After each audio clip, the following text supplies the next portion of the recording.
Hello students, welcome to my YouTube channel Geography Guru. आज हम पढ़ने और समझने वाले हैं क्लास 9th हिंदी की वर्कशीट नंबर 46 यानी कि कार्यपत्रक संख्या 46 को। आज की हमारी वर्कशीट बेहद आसान और बहुत मज़ेदार है। आज की वर्कशीट में हम कुछ मीठी मीठी बातें करने वाले हैं। हम बात करने वाले हैं बचपन की, मेरे बचपन की, आपके बचपन की, हम सबके बचपन की। आज हम पढ़ने वाले हैं मेरे बचपन के दिन, इस पाठ का पहला भाग जो महादेवी वर्मा के द्वारा रचित है। तो उसमें वो बता रहे हैं कि उनका बचपन कैसे बीता।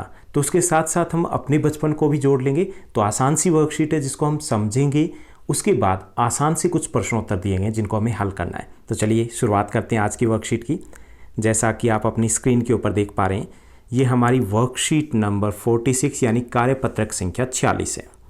हमारा विषय हिंदी है और जिसमें हम मेरे बचपन के दिन का पहला भाग पढ़ने वाले हैं। आज की दिनांक है 19 अक्टूबर 2020। गद्यांश को ध्यानपूर्वक हमें पढ़ना और उसके बाद आसान से प्रश्नोत्तर के उत्तर देने हैं। तो यहाँ पर दिया गया है, लेखिका महादेवी वर्मा है, वो हमें बता रही है अपने बचपन के कुछ दिनों के बारे में। बचपन सबसे अलग होता है, सबसे अनूठा होता है, क्योंकि उस वक्त हमारा मन, हमारा दिमाग कच्चा होता है और दिल बेहद सच्चा होता है। उस वक्त हम व्यापार नहीं करते, हम व्यवहार करते हैं। हम किसी से बोलते हैं, किसी से मिलते हैं तो ये नहीं देखते कि उसके पास कितना पैसा है, कितनी बड़ी गाड़ी है। उस वक्त हम व्यवहार को देख करके हम उनसे मिलते जुलते हैं। बचपन में हम बिल्कुल सच्चे होते हैं। बचपन में हमें कोई फिक्र नहीं होती, हम खुशियाँ बांटते हैं, खुश रहते हैं। लेकिन जैसे ही बड़े हो जाते हैं, थोड़े मतलबी हो जाते हैं, थोड़े स्वार्थी हो जाते हैं, तभी तो घर में दो भाइयों के बीच में दीवारें खिंच जाती है। तो लेखिका का बचपन कैसा रहा वो इस चैप्टर के द्वारा जानेंगे। क्या उनके संस्मरण हैं, कौन कौन सी खुशियाँ थी उनके बचपन में, कैसे उनका बचपन अलग था। तो चलिए शुरुआत करते हैं। बचपन की स्मृतियाँ एक विचित्र सा आकर्षण होता है। चाहे किसी का भी बचपन हो, बेहद अलग सा होता है। बहुत सारी खुशियाँ होती है, बहुत सारी यादें जुड़ी होती है। कभी कभी लगता है जैसे सपने में सब देखा होगा। और जब भी हम याद करते हैं तो हम सोचते हैं कितने खुश रहते थे, किसी प्रकार की कोई चिंता नहीं होती, बस खुश रहते थे। एक दिन से ज़्यादा आगे नहीं सोचते थे कि कल क्या होगा, बस उसी वक्त को, उसी पल को हम जीते थे। परिस्थितियाँ बहुत बदल जाती है जब हम बड़े होते हैं। अपने परिवार में लेखिका बताती है कि परिवार में मैं कई पीढ़ियों के बाद उत्पन्न हुई थी, यानी कि लेखिका के परिवार में कई पीढ़ियों से बेटी नहीं थी। तो कई पीढ़ियों के बाद उनके परिवार में एक बेटी पैदा होती है, वो थी लेखिका। मेरे परिवार में प्राय 200 वर्षों तक कोई लड़की थी नहीं। 200 वर्षों तक कोई लड़की पैदा नहीं थी। क्यों?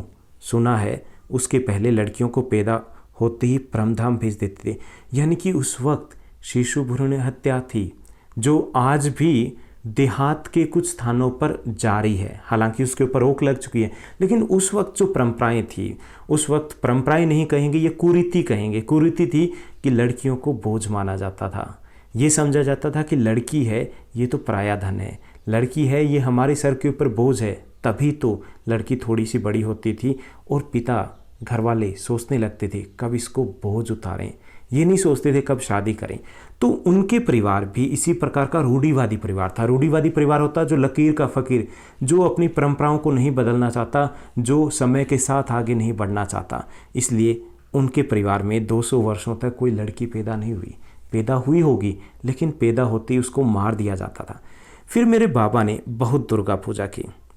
हमारी कुल देवी दुर्गा थी।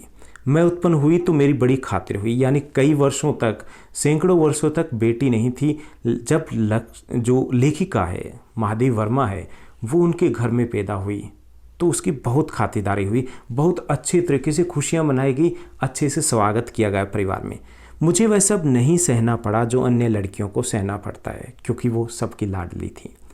परिवार में बाबा फारसी और उर्दू जानते थे, पिता ने अंग्रेजी पढ़ी थी, हिंदी का कोई वातावरण नहीं था। मेरी माँ जबलपुर से आई तो अपने साथ हिंदी ले आई।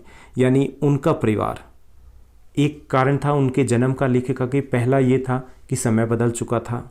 दूसरा ये भी था कि उनका पूरा परिवार पढ़ा लिखा था। पूरा परिवार में विद्वान भरे बैठे थे। उर्दू, फारसी, अंग्रेजी, हिंदी, सारे विद्वान थे।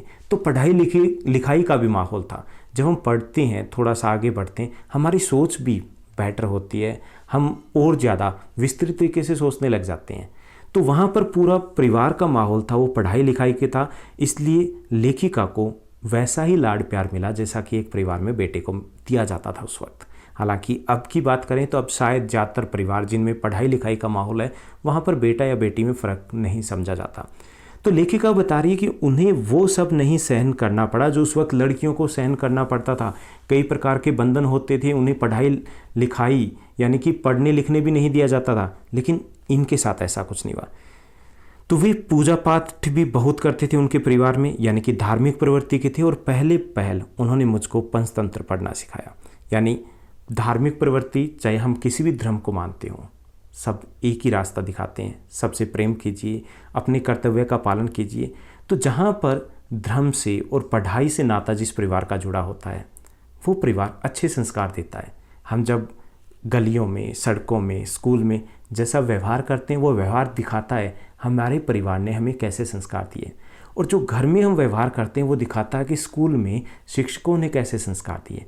तो यहाँ पर लेखिका बता रही है कि उनके घर में कैसा माहौल था, पढ़ाई लिखाई का माहौल था और साथ ही साथ धार्मिक माहौल भी था, इसलिए उसे पढ़ने लिखने का पर्याप्त मौका मिला। और सबसे पहले शुरुआत हुई पंचतंत्र की, जिनके द्वारा उनको काफ़ी कुछ सिखाने का प्रयास किया गया। तो ये थी हमारी आज की वर्कशीट जिसका गद्यांश हमने पढ़ा। अब हम प्रश्नोत्तर की तरफ पढ़ते हैं। आज की वर्कशीट में आसान से 5 प्रश्न दिए गए हैं। पहला जो प्रश्न दिया गया है कि बचपन की स्मृतियाँ कैसी होती है। बचपन की स्मृतियाँ होती है यादें। तो बचपन की यादें बहुत मीठी, आकर्षक और खुशियों वाली होती है। दूसरा प्रश्न दिया गया है लेखिका किन परिस्थितियों में पैदा हुई थी। लेखिका अपने परिवार में कई पीढ़ियों के बाद पैदा होने वाली बेटी थी। तीसरा प्रश्न दिया गया है लेखिका के साथ कैसा व्यवहार हुआ। तो लेखिका का परिवार में बहुत जोश के साथ स्वागत किया गया और बहुत खातिरदारी भी हुई।